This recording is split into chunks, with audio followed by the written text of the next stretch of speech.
Thank you for joining us this evening, regular scheduled council meeting of the Park City City Council on January 9th, 2018 at 7 p.m.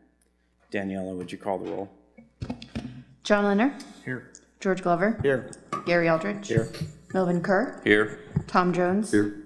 George Capps. Here. Brandy Bailey. Here. Jim Schrader. Here. Walker is going to lead us in the invocation, and Councilman Gary Aldridge is going to lead us in the pledge. If everybody please stand.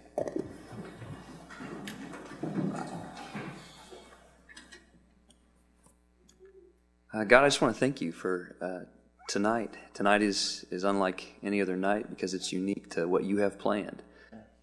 You taught us how to pray by just keeping it simple. So, Father, I just ask you for your plan tonight. I ask for your kingdom to come and your will be done on earth as it is in heaven. And I just thank you for the fact that we can trust you with that. Our minds you've given us, we trust you as we share with one another and as this city council follows the leading of their heart that you've given them.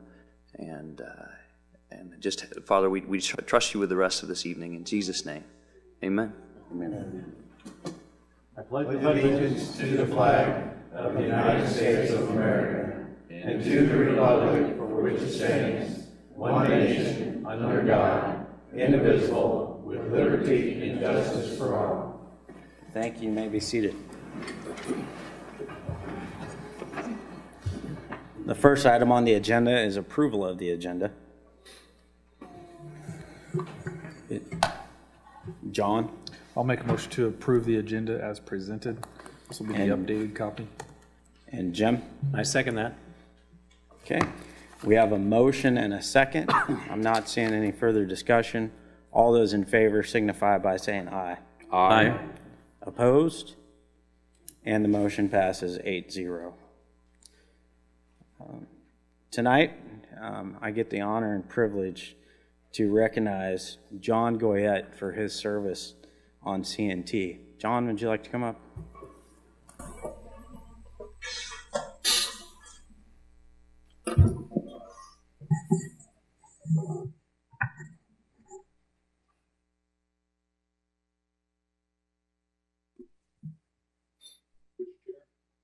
This one.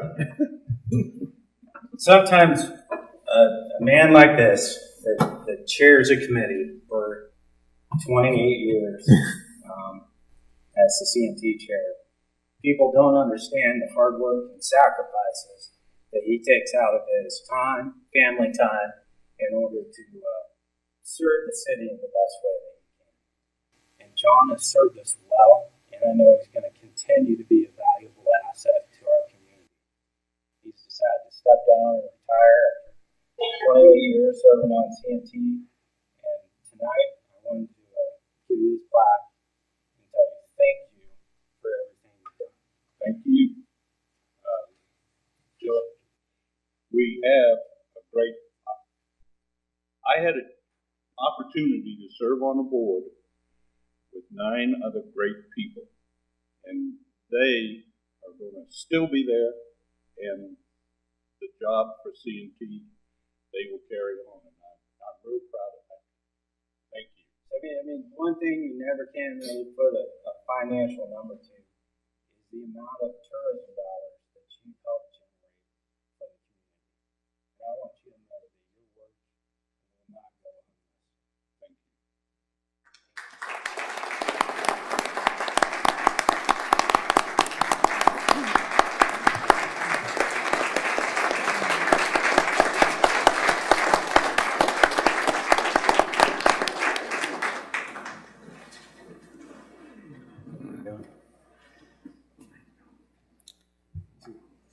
The next item on the agenda is public forum, and tonight we have Larry Kelly here to speak. Larry?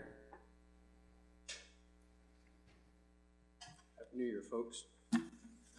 The park board, of course, to serve on. We've changed our direction a little bit. We want to start coming to the council meeting once a month, and for maybe to clarify things that we put out to the city council and things like that, and answer any questions that might come up. So we want to be a little more available this year than what we have been in the past. We've got a great working board at this point. We've got 4 pretty active members on it. We could probably use a few more, Mayor, if you have. So this would be a perfect time for a good plug. Yes, it would. If anybody's interested in serving on the park board, we have several positions available. We have several positions, and what I would mention is that we have a really strong board. The members that are on it are very concerned about Park City and the park board and tree board, and very proud of some of the progress that we've made in the past year. It seemed like we got a little bit stale for a little while, but we are actively working on things, got a lot of stuff going. I think it's going to be a really good year. And like I say, if anybody's interested, we'll take any. What I did want to give you, we do have our set dates, and what I wanted to give you are those dates for the items that we've got. And of course, I'm just rattling these out so that they're in front of you, but we'll have those in our park board minutes from last night. But they're a little bit mixed up as far as the order goes. Fishing Derby will be June 16th. Ice Cream Social will be August 4th. Fall Festival, October 27th. Arbor Day Celebration will be Friday, April 27th. And July 4th this year is a Wednesday. So we'll be in a parade. All right. Thank you, Mr. Kelly. Does anybody have any questions? George? Yeah, on behalf of the council, Larry, I just want to thank you for your efforts on the park board, and you've hung in there and stood fast, and I just appreciate all you do and all the other park members do, park board members. George, we appreciate you. Thank you very much. And thank you to the council. Thank you, Mr. Kelly. The next item on the agenda is staff reports, and we'll start with Jack. Thank you, Mr. Mayor. I'd like to start out, since we have a nice crowd here.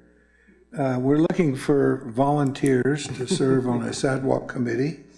We're in the process, or will be in the process, of selecting a consultant to help us put together a master plan for sidewalks for the city. We'd like to get the input of our residents, so anybody that's interested in sidewalks and like to walk on them and have an opinion on it, please leave your name at the front desk, your contact information, email, and phone number, and once we get a consultant selected, we'll call a meeting together. It may consist of at least 2 meetings, so if you're wanting to do that and help us out, we'd really appreciate it. We have several things here on report from the park department. They evidently had some repairs to the angel tree that they accomplished. They installed 4 toddler swings on playground equipment between Diamond 2 and 3, and they winterized the BMX irrigation line. Also, the BMX, not the BMX, but the skateboard park needs some major repairs. There's a lot of rust.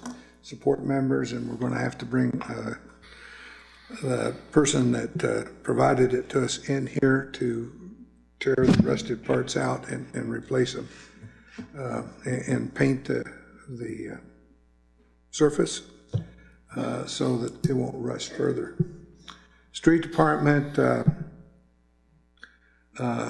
61st Street Prospect intersection was poured December 15th and was opened December the 22nd.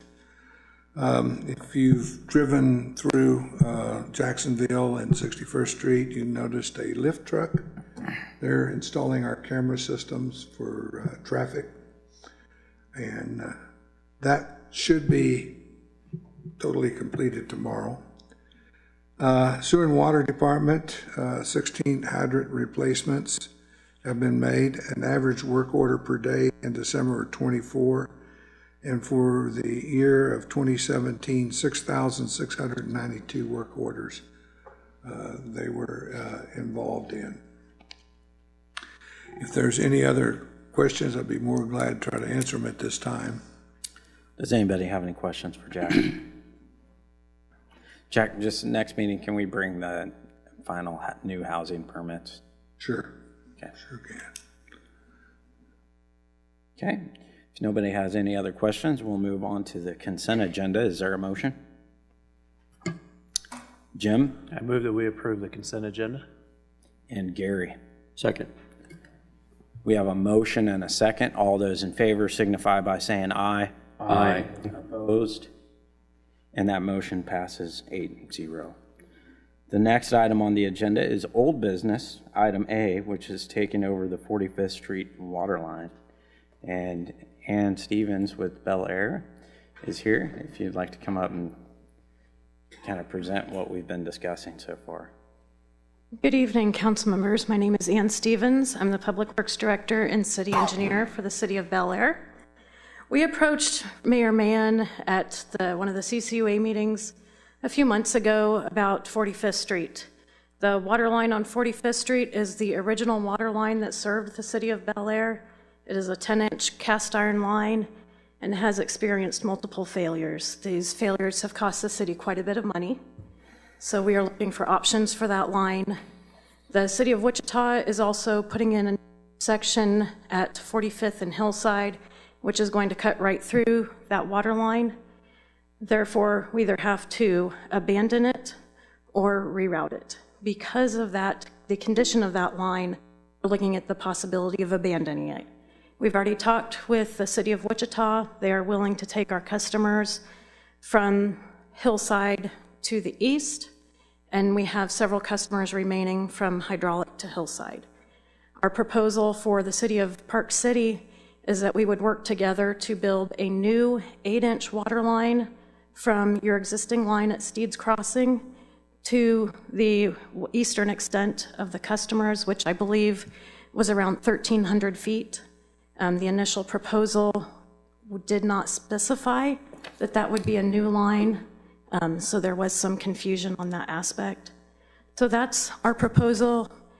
It would be my understanding that there would be some cost-sharing activities between that.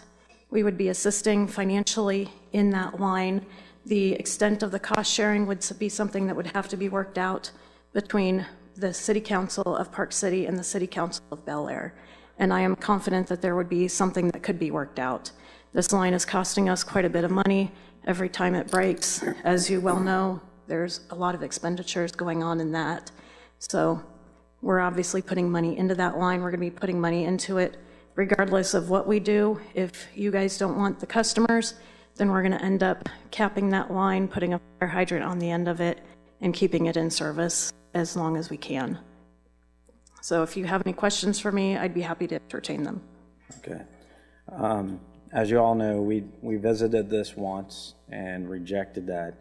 The difference here is now Bel Air is willing to partner in some of the cost of replacing that line. And I think at the time we were looking at it before, it was just taking over that line and not becoming ours. So they're looking at some improvements here. I've had Bel Air give me some numbers on water usage, average usage. I've had Daniela put together what those rates would be for outer city rates, and you should have received that in your packet for the that kind of shows what the overall cost could be and payback over a period of time. Also, you have the Excel sheet. There was an updated one that came out with the total construction cost of $66,220.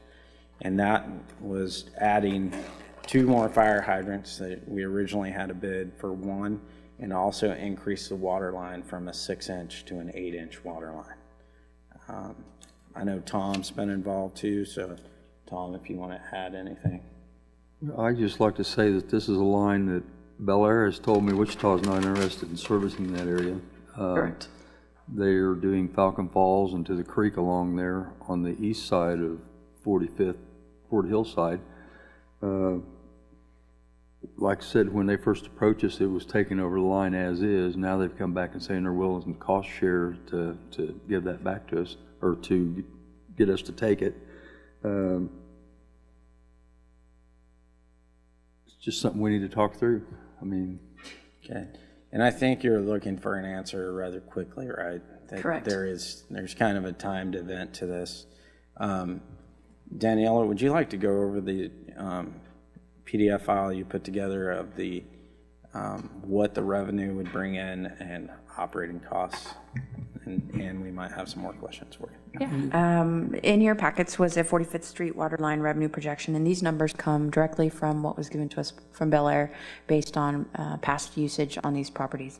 There was one property that did not have any usage, I believe. It's either a new build or we didn't have consumption information, so we took just an average. We took what these rates were and what the consumption rates were, and we multiplied it by a base only for water. This is an out-of-town rate, and over the course of a year, on average, we would collect about $3,500 in revenue from these properties. I was asked to take to get to a break-even point to see how, if we were to recover our costs from taking on this project, what that would be. And we calculated that $3,500, including the costs that it would take to maintain the line over year by year, it would be about 90 years.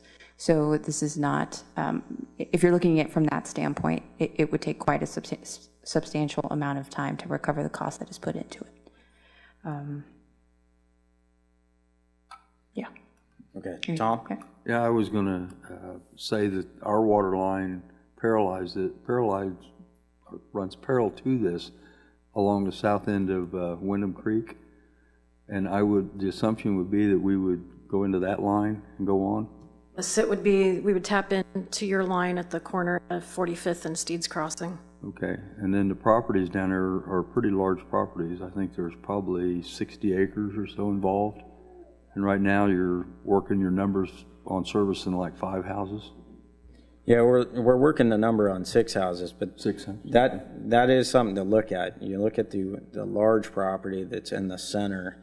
There's quite a bit of land where, should that homeowner ever sell to a developer, there's a possibility for that to build out and probably add about 30 homes to that property if you look at the plat.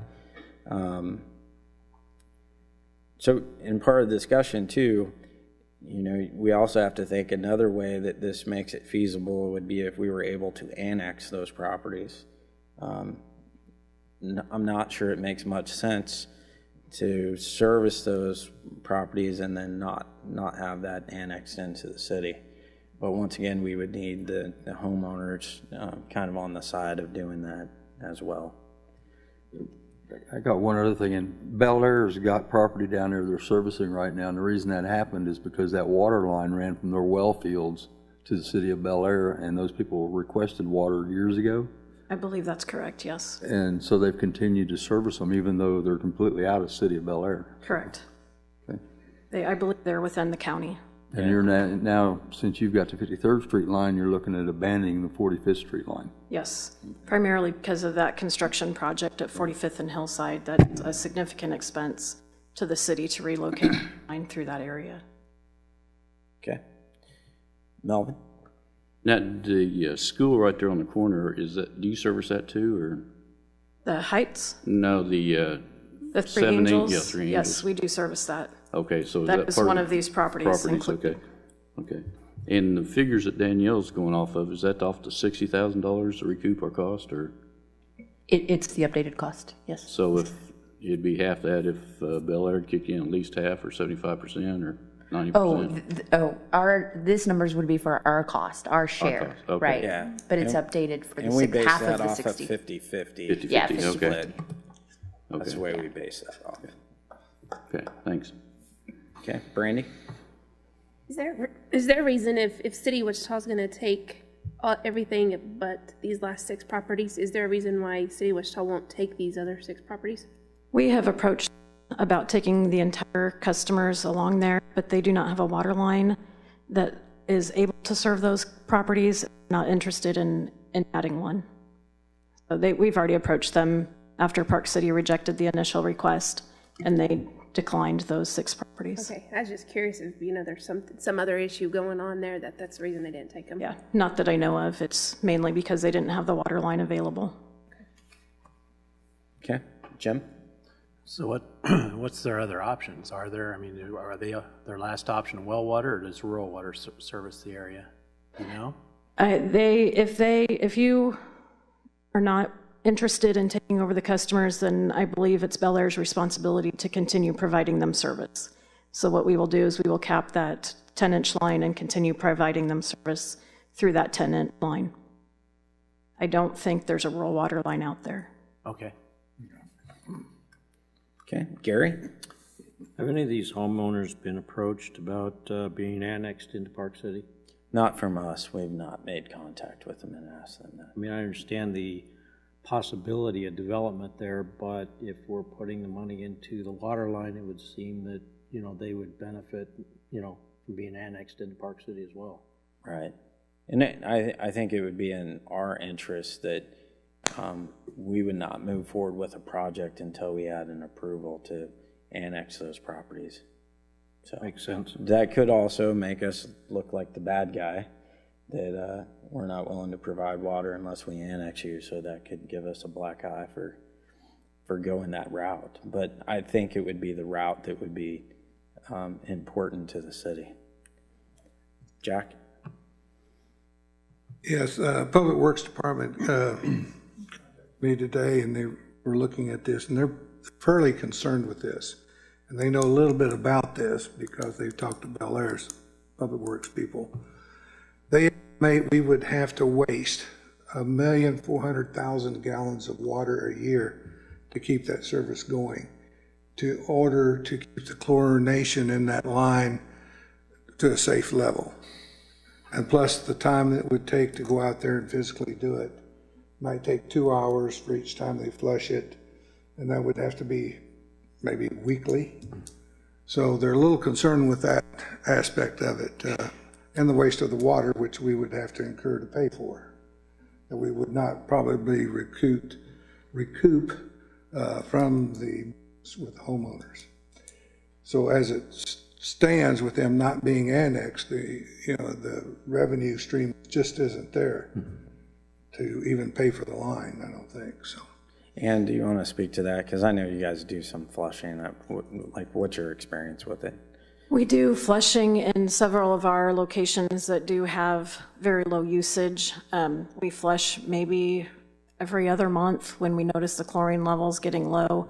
1 million gallons sounds excessive to me, especially 1 million gallons per, I believe you said, a year. But it seems excessive, but I'm not well versed on how many gallons they flush every time, so that's out of my wheelhouse. But I personally have not been approached by any of your Public Works people. Whether my staff has, they have not told me about that. Okay. I know in Rick's note to Jack, he talked about flushing the hydrant for 2-hour time period, and that's kind of where he was basing it off of. Every week, 2 hours opening the fire hydrant completely up to try to draw.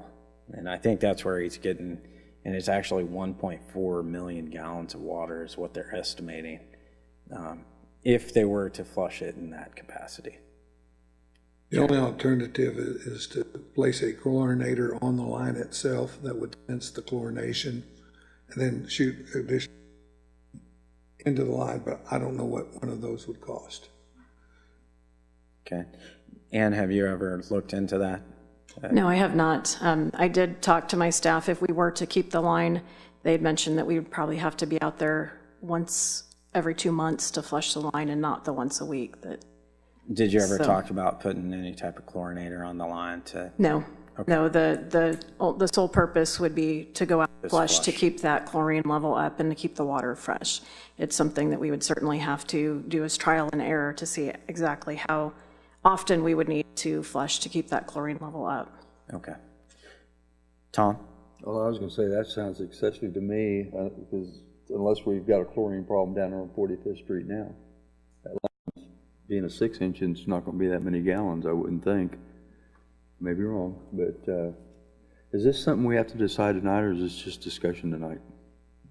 I think we might not need to decide, but we need to give something for Ann to go back to If I could at least have some direction, if this is something that you guys are even interested in, and then perhaps you could appoint a committee that could work with our city council members to look into this and discuss the options and maybe a feasible split for the cost is what I'd really like to hear from you tonight.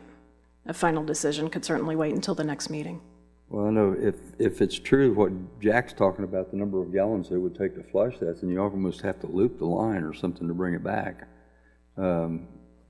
There's other alternatives, and I just don't want to say we don't want to do this. If that big centerpiece would develop, we could tap in up at one of the other roads north and loop it, but that's a big if. Right. Yeah. So.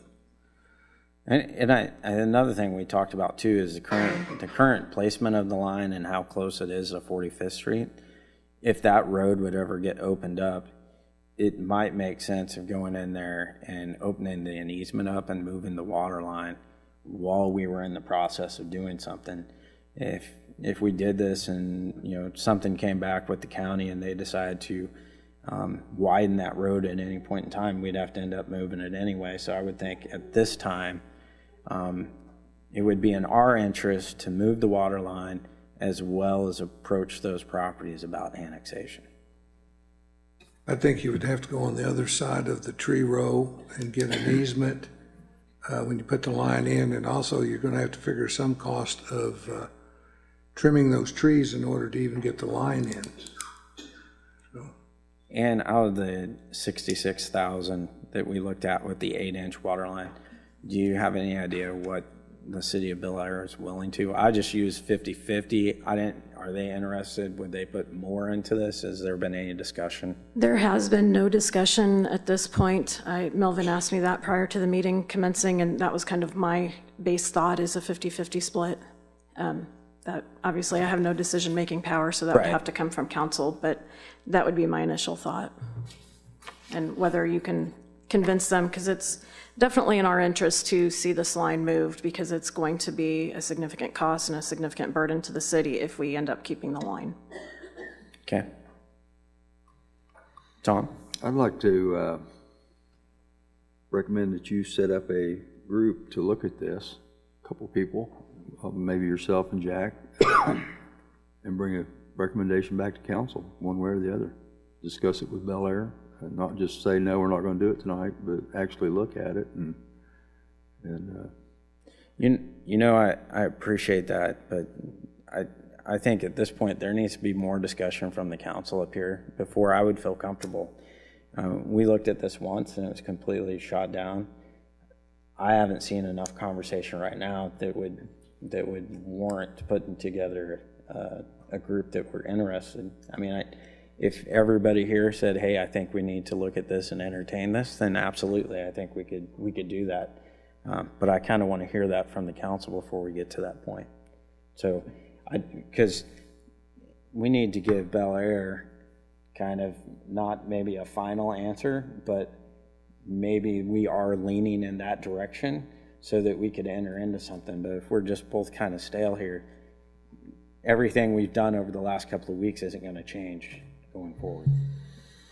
I don't think there's enough information to decide one way or the other tonight whether to pursue it. And I think that there needs to be some dialogue between Bel Air and Park City.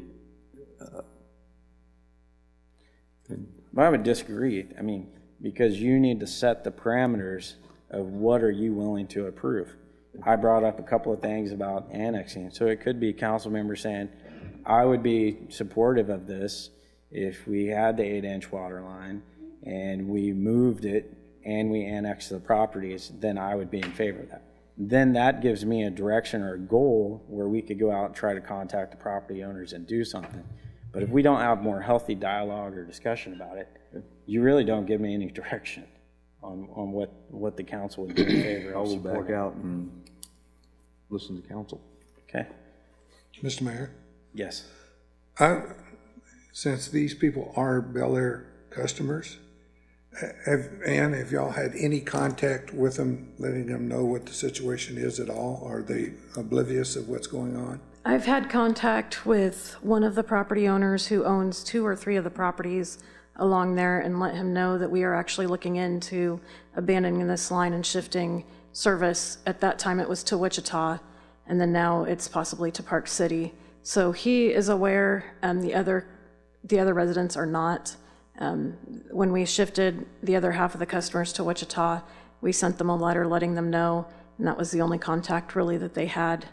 There was no negative pushback because Wichita's rates are lower than ours. The same here, your rates are lower than ours. So if I was one of the customers, I would be very happy to be paying less for water. Well, the reason why I ask is it might be more appropriate. I think this all hinges on whether or not they annex to Park City, looking at the numbers.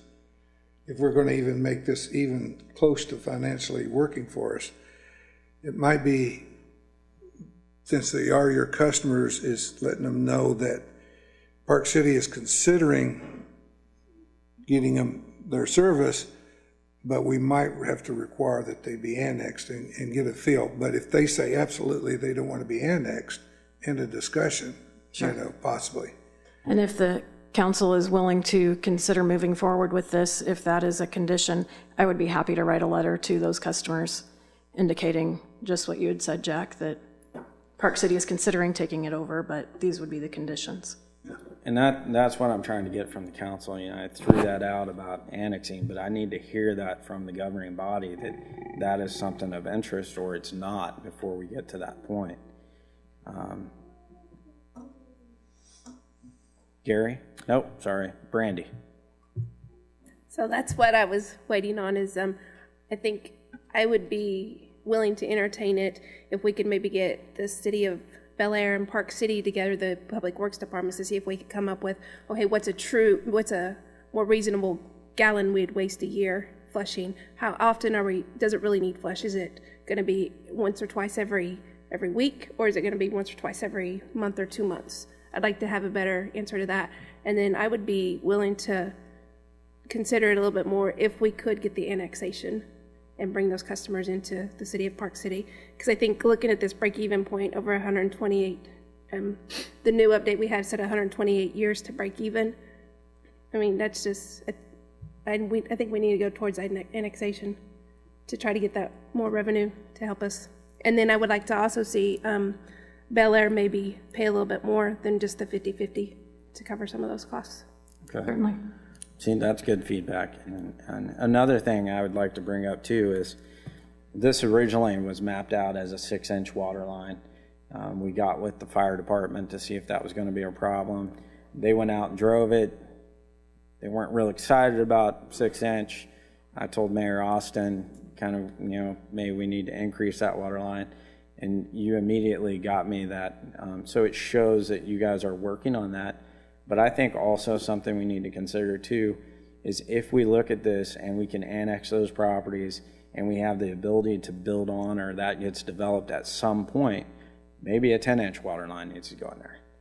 So I think that's something that we should also have in the back of our heads that we need to consider. You know, maybe that water line needs to be increased as we look at a bigger picture. Gary? I think this really comes down to a decision of the homeowners that are going to be affected. I mean, these homeowners are going to be affected one way or the other. And so I think it comes down to a decision of those homeowners whether or not they want to be annexed into Park City. I mean, we're talking about getting additional easement if we have to move the water line back out of the roadway, or the possibility of that road being widened. We're also talking about a water line extension to make a loop. All those things would be contingent on that property being annexed into Park City. So I think, you know, I don't know that we would be opposed to doing whatever that project needs, but I don't think we can even start that discussion until the homeowners agree to be annexed into Park City. Okay, John? Sorry, did you say that the church on the south side of the road is something that is serviced off this as well? And was that figured into this amount? Correct. It was one of the property addresses that Daniela was given. Because these are, if you look at the billing on them, they're all about, is it $46, $70, $45? Does that sound right? You're talking the amount billed monthly? Yeah. Yes. Okay. And I do agree on the annexation part, a consent annexation, not a forced annexation. And then maybe, I'm not sure how many acres it is in the middle or north of it there, but I guess maybe an option on that if that develops and we did an annexation, they wouldn't oppose it. Obviously, it's likely to develop at some point because far to the east is already developed and straight to the west is. Would that line, I think you say 8-inch or 10-inch, would it service that many houses if there was 50 houses in there? Okay. And then the other thing, I do agree that I think Bel Air needs to pay more than 50% of it because no business is going to take on some debt that they're going to carry for 128 years, and it's just, there's just no way we should do that in my opinion. I just don't think that's a prudent decision. I'm not against the committee thing. I think once we get a little bit of answers from the people that live there, that's fine. But then again, I also think kind of in their shoes, if they do the annexation, what changes for them? I mean, because if they don't do the annexation, Bel Air still has to service them. But it doesn't really change much for them. Unless they're having water outages often, I don't know. I mean, I was completely against just taking over the line as it was. It's however many years old. But if the line's replaced, I'm willing to entertain at least taking a look at that. Okay. There's got to be some more in it for Park City. Okay. Let me get a couple more council members and I'll come back to you. Jim? I'd been sitting over here taking some notes. So yeah, I'm more intrigued now, versus the first time we looked at it when it was an old line, and was going to have some expense. I like the idea much better with the new line put in place. I'd be really curious to know what the residents want there as well. And that's a little bit what I was asking earlier about what's their other options here. It's on my mind that there's people with a need here. We would be much more interested if they were interested in annexation. It seems logical due to where our current line is. We're the logical choice. If there's got to be something different and the other line's getting cut and our line's already there. I like the future growth potential for the location, so there's some future potential, I guess. So then it just comes down to the cost, and I was thinking similar to other people. I'd actually written down maybe 65 to 75% of the cost being absorbed by Bel Air and us absorbing the rest of it. That cut our investment in half, and half to the time it would take, potentially half the time it would take to recover our investment. And the only reason I wrote down 65 to 75% as a range was just maybe one without and one with annexation. So that was my thoughts on it. Okay. So are you saying you would be interested in going ahead and taking those customers without annexation just as long as the split was different? Yeah, exactly. Okay. All right, George? Yeah, and for me, annexation is probably the way to go as far as Park City and some of our future costs that we would have. I don't know if you could speak to some of those property owners, those 6 ones, and ask them if they'd be interested in that. For me, it's about costs, about future costs for Park City and what we're going to acquire. For me, I would want Bel Air to pitch in more than just a 50-50 for what we have to do on our end to make it reasonable. Okay. There's one other thing that we need to consider is our water agreement with the city of Wichita does not allow us to service customers outside of our city limits. We did get a response back today that said they would entertain us going back and maybe restructuring our agreement, but our agreement is very good, so I don't think we would want to go sit back at the table and then find out we might get a cost adjustment within that agreement because they allow us to serve some customers outside the city. So I think really for us going forward, unless we're able to annex those properties, I don't see it as a valuable venture for us. Jack?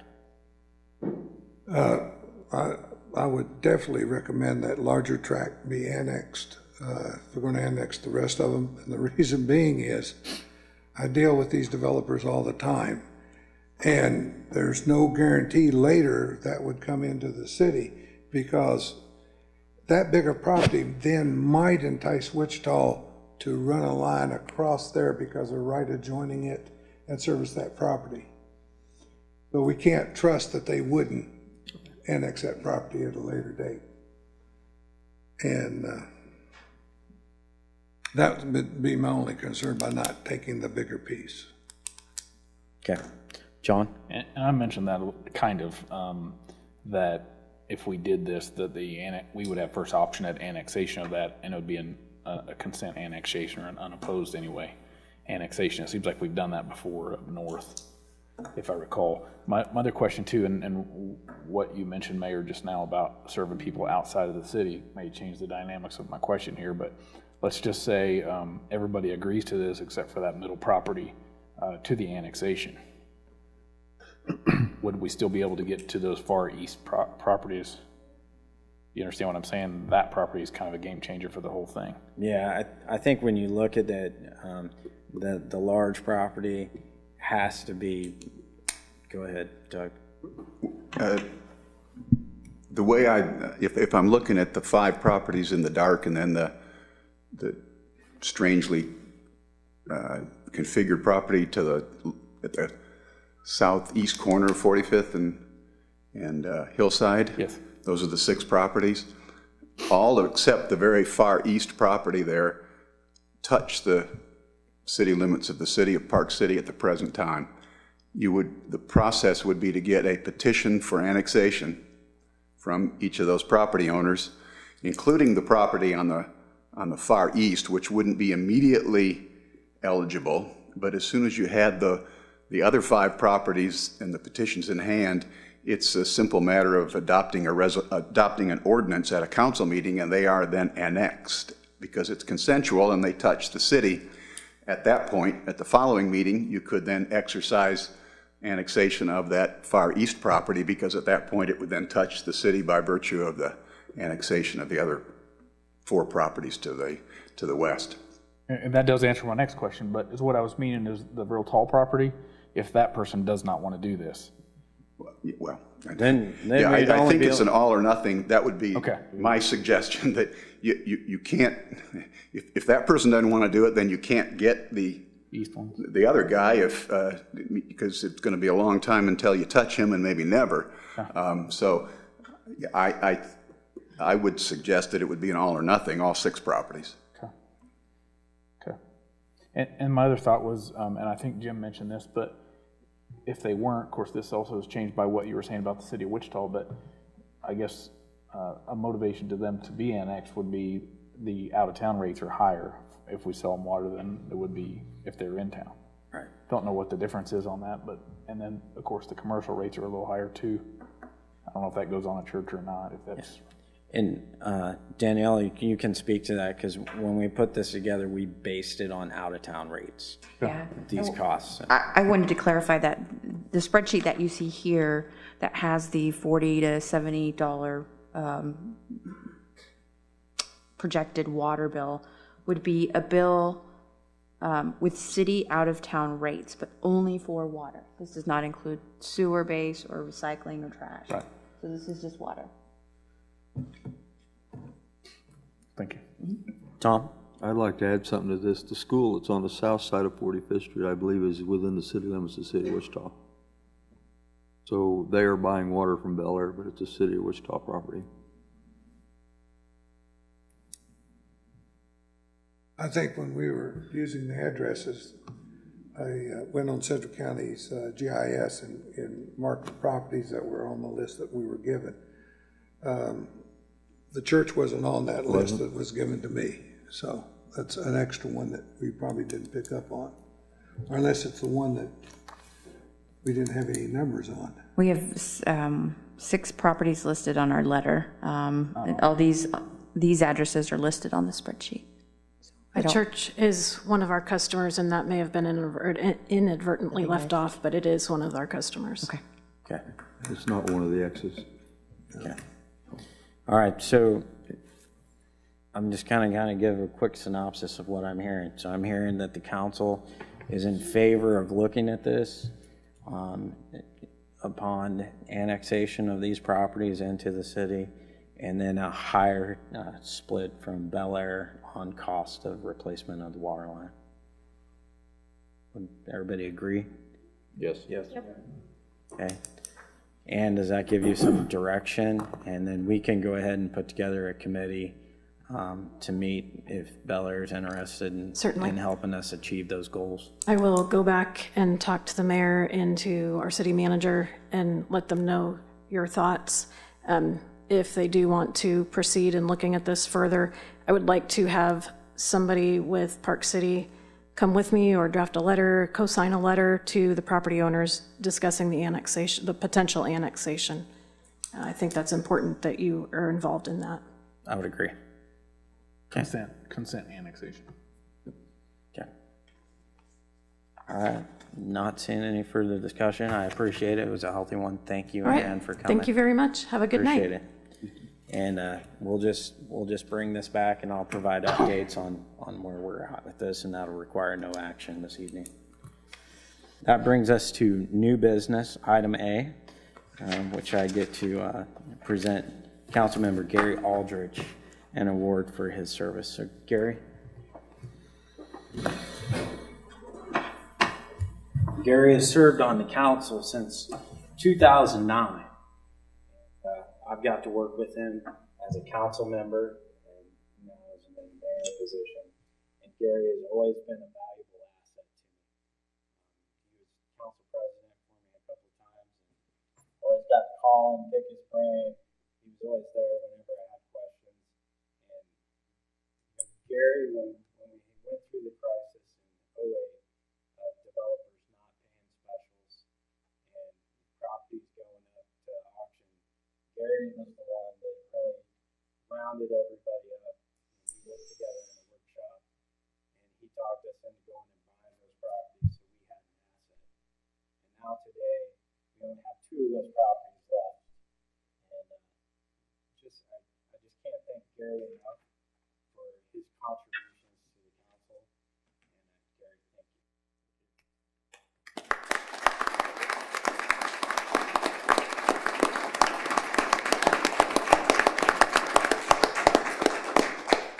It's been my honor to serve the people of Park City for almost 9 years. It's been a wonderful experience for me, and it's proven to me that when people come together, we can make good things happen. And we've certainly done that in Park City, and I know we'll continue to. I know Gary's going to continue to be a valuable asset for us. He's already told me he wants me to resurrect the Stormwater Drainage Committee, and he wants to serve on that board to make sure that we're getting the ditches and drainage within Park City taken care of. At this time, I'll ask for a motion so we can take a recess so we can swear in our members of the council. George? Yeah, I'll make a motion to recess. And Tom? I'll second that. Okay, we have a motion and a second. All those in favor signify by saying aye. Aye. Opposed? And that motion passes 8-0.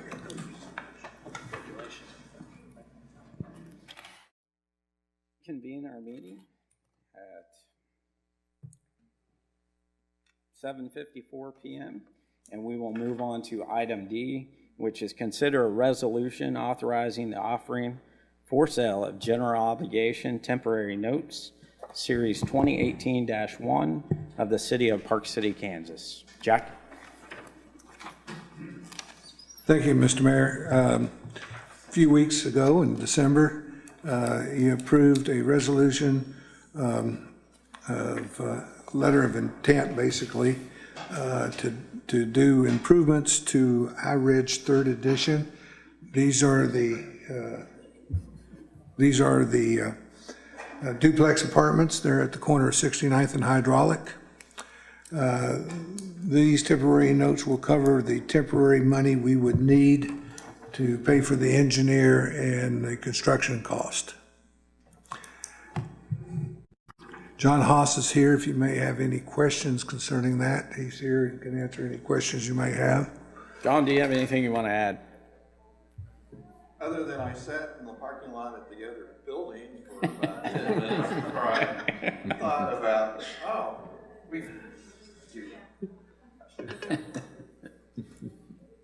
even the for sale sign in front of it didn't convince me until about 5 minutes left. I'm going, oh, they're in the new building. Now, where is that new building? I think it might be over there. But really what I want to say is that you guys did a fabulous job with your new city administrative building. It's great. Looks very, very nice. And I talked to Jim about it, and yeah, we're proud to have been part of putting this together for you. But otherwise, for the resolution, the project estimated total cost is $399,000. We're talking about calling for a sale of temporary notes for $366,000. The difference between the two is that the difference is the cost of issuance for when bonds are sold for permanent financing.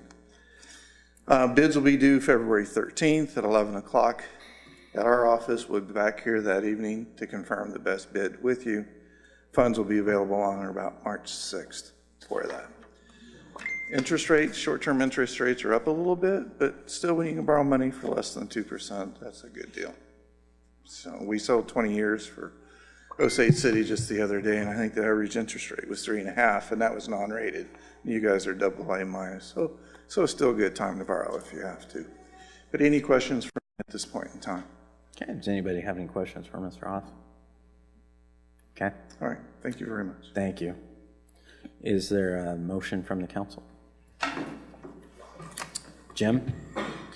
I move that we approve the resolution authorizing the offering for sale of general obligation temporary notes, Series 2018-1 of the City of Park City, Kansas.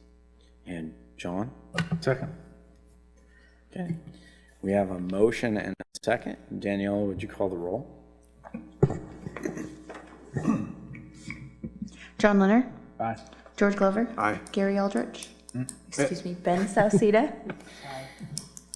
Melvin Kerr. Aye. Tom Jones. Aye. George Capps. Aye. Brandy Bailey. Aye. Jim Schrader. Aye. And that resolution passes 8-0.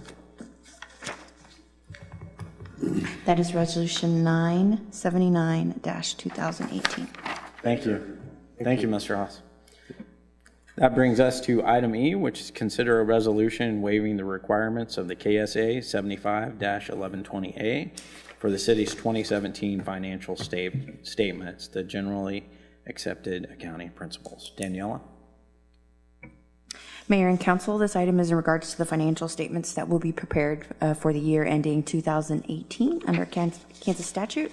The statute requires that the governing body utilize accounting and fiscal procedures in the preparation of our financial statements that conform to GAAP, which is generally accepted accounting principles, as required by the AICPA and the Municipal Accounting Board. The Director of Accounts and Reports for the state of Kansas is required to waive the requirements of the statute upon the request of the governing body of any municipality to the extent requested by that governing body. Staff finds that the state requirement for fixed assets is not relevant to the requirements of cash basis, which is what we use, and the budget laws are no significant value to the city of Park City. And we are requesting that you waive the requirements of Kansas Statute 75-1120A. I will be happy to answer any questions. And this is something we do annually. Yes, we do. So, Tom? I'd make a motion we approve this recommendation. All right, Brandy? I just want to say that even though Did you want a second for discussion?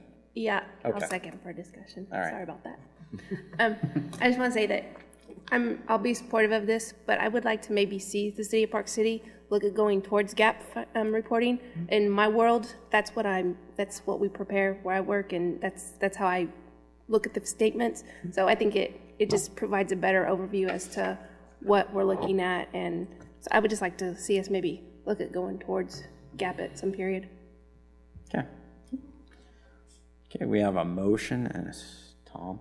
I just got one comment, and I think unless it's changed, the reason we do this every year is because you have to inventory everything the city owns, roads, property, Right. everything, and depreciate or whatever goes with it, and the cost is significant. Right, but it gives us a better financial picture as to the health of the city too. I don't know how feasible that would be, but anyway. With current staffing, that is not feasible right now. John? I was just going to say, I wonder what the cost benefit analysis would be on doing something like that, because I mean, when you talk about bridges and.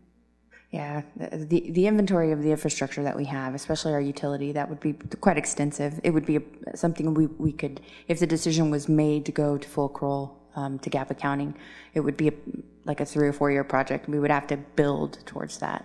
Not only that, that would, financially, we would be able to, we would have to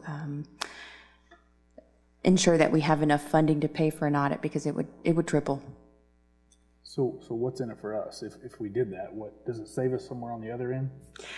Right now, from my this is my opinion, we do get rated, and we have a great rating with our cash basis, with our cash financials. The benefit would be we could fully see a picture of our infrastructure. We could see where we're at. What needs to be replaced. But we do have the CCUA who helps offset that. The cash basis is just a simple way of doing our books. We don't see our bad debt, we don't see our receivables, we don't see our assets. And I agree with Brandy, it is a great way to get a better picture. And it could be something that totally can be done, but definitely not with the staffing we have. We would require 1 to 2 more staff members in accounting, and more funding for our audit, which right now we're paying. We actually went out for a bid last year because we were paying too much for our audit. We're paying about $18,000 a year, and this would be, you're talking about a $50,000, $60,000 audit, and a lot more legwork that would need to be done. But it is, and I also think that it's an opinion of whoever's reading those financials. You have Brandy, who is a very seasoned accountant, and that is how she sees the financials. Actually, I come from the GAAP world as well, full accrual accounting, and that's how I was used to. But this basis of accounting is more your checkbook accounting, cash in, cash out. This is a truer picture of just cash, and I think it's just easier for citizens, and the council so far has been happy with what we've gone with. So thank you. Mm-hmm. Okay, we have a motion and a second. Not seeing any further discussion. Daniela, would you call the roll? John Leonard. Aye. George Glover. Aye. Ben Salcida. Aye. Melvin Kerr. Aye. Tom Jones. Aye. George Capps. Aye. Brandy Bailey. Aye. Jim Schrader. Aye. And that resolution passes 8-0. That is Resolution 980-2018. Okay. And that brings us to item F, which is consider the annual review of the utility billing rates and consider amending to the utility rates. Danielle?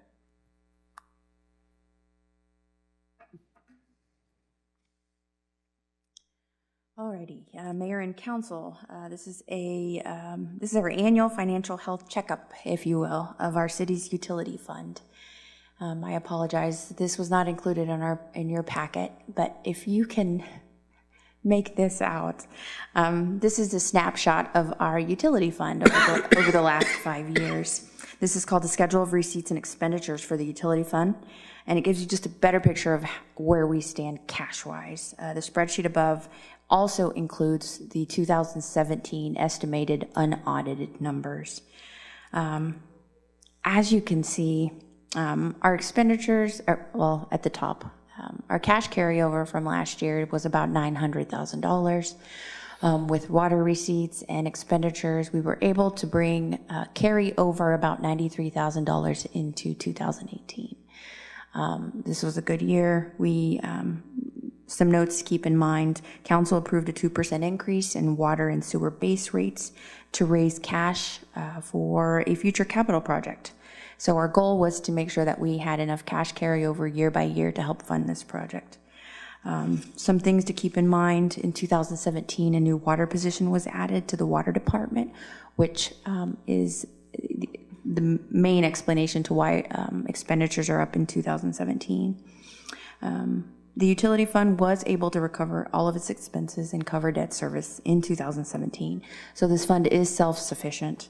The cash reserves we have that we estimate, is about $1 million at year end. This is well above our 20% cash reserve we strive for.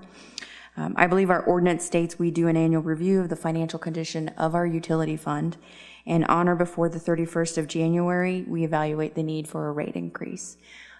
As you can see, our cash reserves have been increasing. We increased rates last year for this purpose, and I think we're headed in the right direction, so I do not recommend a rate increase at this time. Daniela, can you just cover the ordinance that I think if the council takes no action, it's an automatic 3% increase. Is that correct? Correct. If the council does not take any action, there is an increase. Right.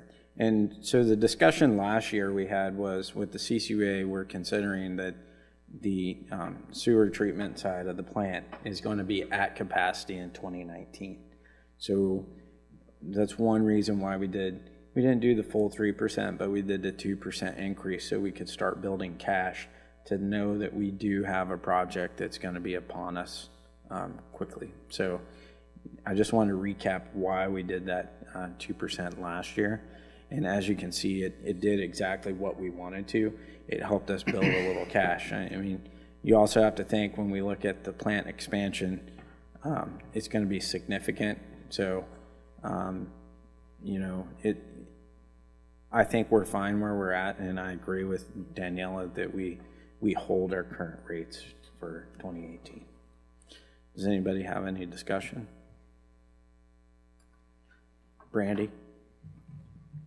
Just because I don't recall, the 75 cents that we charge customers when we mail out their water bill, is that included? Does it go into this fund? Yes, it does. It does? Yes. Is that in there as the miscellaneous or other income? It's lumped into miscellaneous, and I believe, I'm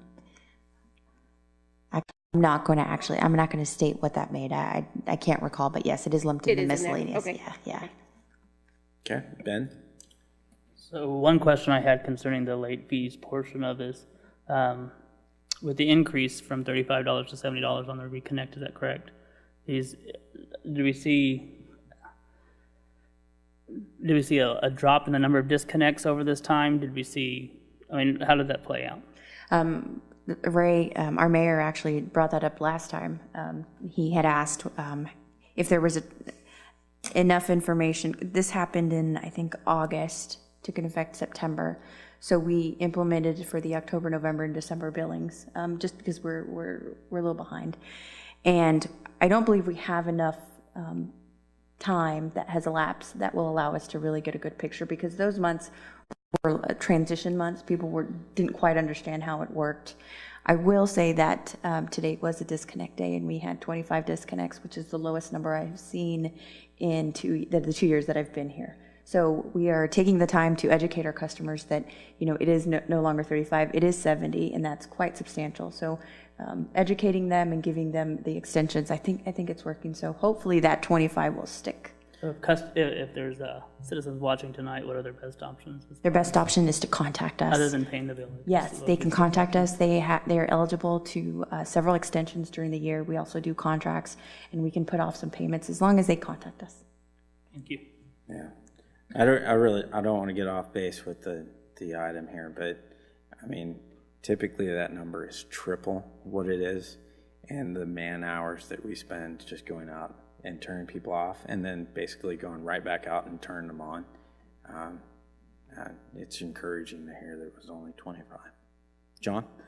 And I'm sorry to expand on that because I know you're wanting to stay on topic, but we also have a policy that if they sign up for the auto pay, that 70 is we waive that is completely waived. So it's cut in half. So it goes back to the right. The increase is waived. Right. Yes. Okay. Thank you. Okay. Any other questions for Daniela or anyone regarding a rate increase? Brandy?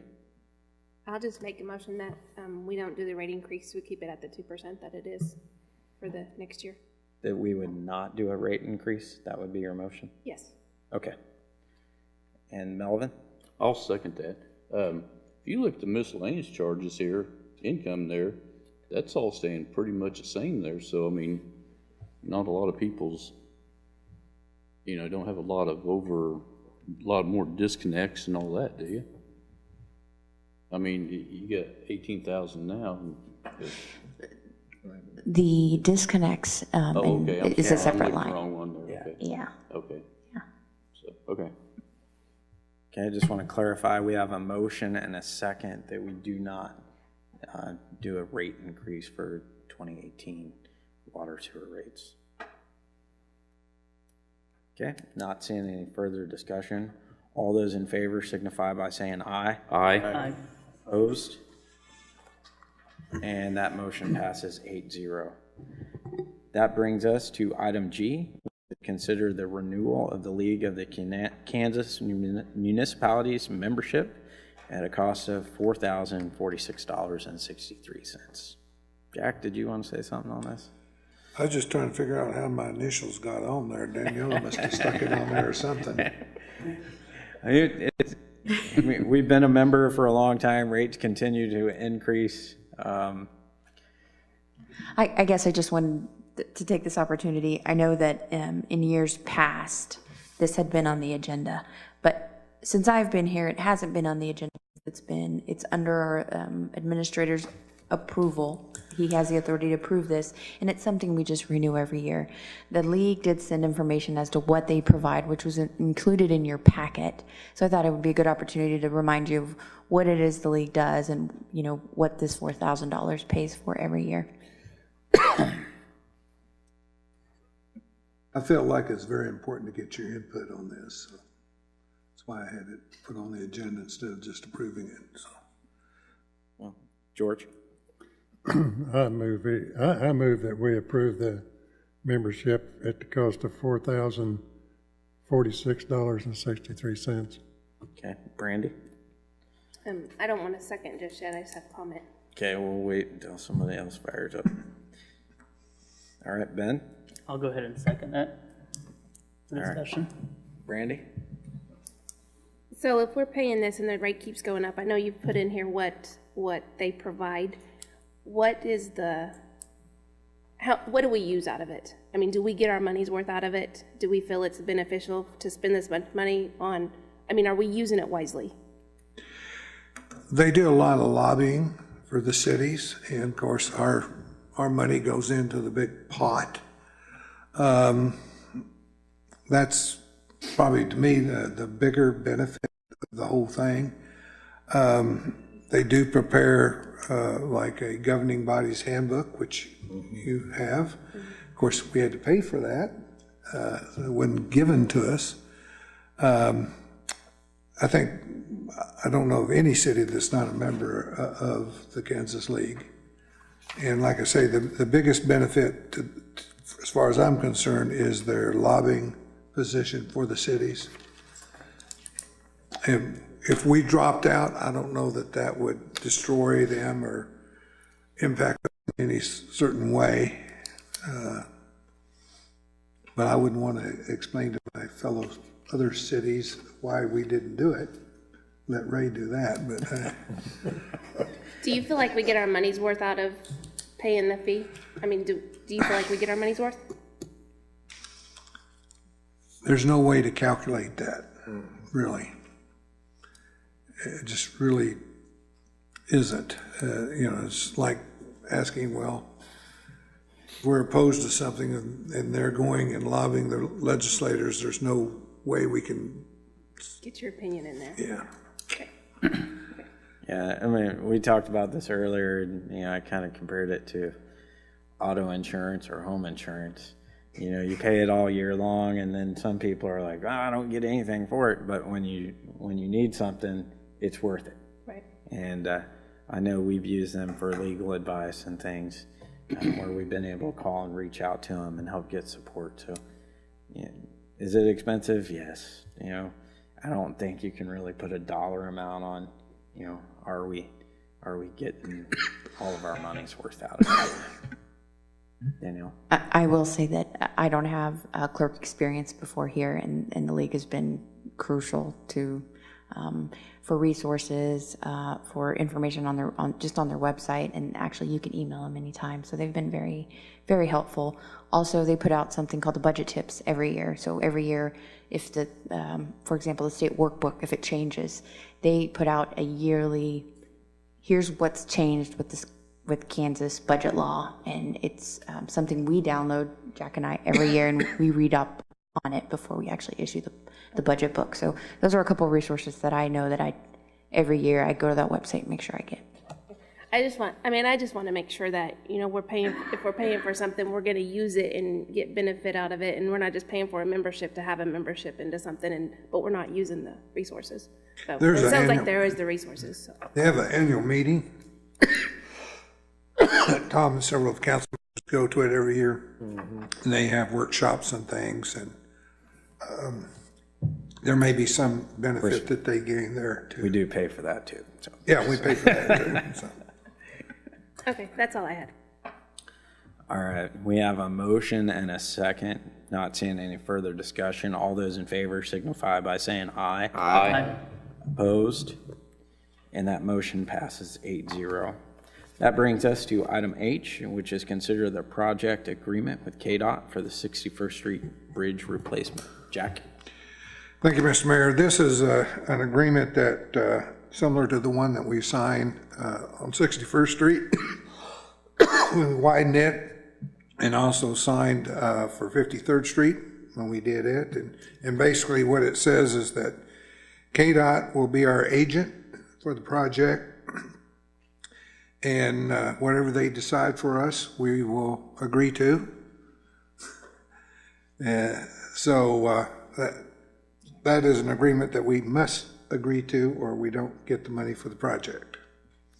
But basically, that's it. They pay the bills. We don't have to do the accounting on the project, and they keep their input very strongly into the project. If the only time we excuse me, the only time that we get input is if there's problems that the public don't like, and then they refer them to me. Other than that, KDOT takes care of everything else. You're not still having flashbacks to 53rd Street, are you? Yeah. Excuse me. But this agreement we must sign if we want the $4.5 million for the project. John? Nothing like being in a corner, I guess. But money talks. So I will make a motion that we approve item H and approve the project agreement with KDOT for the 61st Street bridge project. George? I'll second that. Okay, we got a motion and a second. Not seeing any further discussion. All those in favor signify by saying aye. Aye. Opposed? And that motion passes 8-0. That brings us to our last item on the agenda, which is consider cell tower ground lease buyout of AirCap for $190,000 and create a 55-year term easement. So this is something they've come to us a couple of times with offers. I think did we start around 90,000, Jack? 90, we hit 120, and now they're back with 190. And I'm at a point now where I think we should accept it. So the current lease agreement, we get $13,300 per year on. And I think the thing that we have to look at is the way technology is advancing. This tower could be outdated at some point. And when we look at how many years out that we would have to keep a lease to get the $13,000 and hope that dollar amount wouldn't decrease or go to $5,000 or something per year. What I would like the council to do is to approve the buyout and move that $190,000 back into the MTB fund to beef that savings account back up. Tom? I've got a question. Is this tower the one that's at the old sewer plant? Yes. Okay, I just don't know where it was at. Jack, did you have anything you want to add to that? The only other condition is that they would like to have a easement to the tower so they can still be able to service it across our property. But I think if we've kind of seen what's going on with some of these internet providers and cell phone companies and how they're using power poles and they're using other methods now, I think it'd be a good time to bail on this and take the cash. John? I'll make a motion to approve item I and approve the cell tower ground lease buyout of AirCap for $190,000, and create a 55-year term easement and move that money into the MTBE fund. Okay, Jim? A second, for discussion, seems like a awful wise move you made to accelerate this. That's $367 a month for the equivalent of $367 a month for 55 years for a cell tower. So that strikes me that that's well negotiated. I know Jack and I were talking about it, and I was like, I really wanted it to be about 210, but I was like, I don't think we can press our luck anymore. We went from 90 to 120 to 190, and I was like, I think we need to sell. Getting it all right now, for what you said about technology, I fully support that. I'll pay our dues for the league. Yeah. For 55 years. Last year, a company came through town running cable, and the purpose of that cable is so that they could hook power poles up for cell. Yeah. They didn't put any in our community, but the cable is there. If they work out a deal, then they could probably do that. Brandy? I was just going to say it would take I did some calculations here real quick, and it'd be about 15 years before we got the $190,000 out of the lease agreement. So I thought it was a good idea. And like Ray said, with technology, take it while we can. Tom? Well, I've got a question. Jack said they want an easement with it too for their lines and stuff. But what happens if they abandon that tower? They pay the money now. In 5 years, they decide they don't want to use it anymore. They're going to keep that easement. They're going to keep the spot in the park or in the sewer plant. Well, it's just an easement. No, they don't own land. Okay, I'm just. It's an easement. What do that we might have? Be able to answer that. Do we have anything to protect ourselves for what they can put in that easement? The easement would be for the purpose of accessing the tower. If they've abandoned the tower, then they have no right to use the easement. Okay. Well, I just want to make sure that we're covering our bases on that side of it since we're going long-term here. And the other thing on the cable you're talking about in the ground, there's a lot of cities that are struggling with them coming in hanging stuff on poles with no permits. Now, I know Wichita's been looking at that, so you might keep your ear to the ground. I'm talking about the ones that came and buried the cable last year. Westar would do that. They don't like you hanging stuff on their poles unless you give them some money, so. Okay, John? Nah, never mind. Okay. All right, we got a motion and a second. Not seeing any further discussion. All those in favor signify by saying aye. Aye. Aye. Opposed? And that motion passes 8-0. Next item on the agenda is just governing body reports, and we'll start with Jim. No reports tonight. Brandy? I just feel like with new council and everybody getting sworn in, say congratulations to everybody. And I feel like it's going to be a good, productive year. So I look forward to seeing what we can do this year. George? I don't have anything. Tom? I'd like to thank Gary for his time and service. I know he's looking forward to helping us continue on down the road as a citizen. And congratulations to the new people up here. Buddy? One thing I want to add is just bringing on some, Ben, bringing Ben on, Brandy's on. What I want to do is I want to go back and I want to juggle up the council liaisons for each board that we have. And I want to change in every board. I just think when we think about succession planning, we don't do the city any benefits if, like Tom serves on CCUA for 12 years and nobody else jumps on there. And then if we rotate people out or have something, we don't want to be in a position where we have 3 brand new people sitting on CCUA trying to figure out how that operates. And it's a big part of what we do. So the other part is planning and zoning. George, he was on that for a long time. Gary was on that.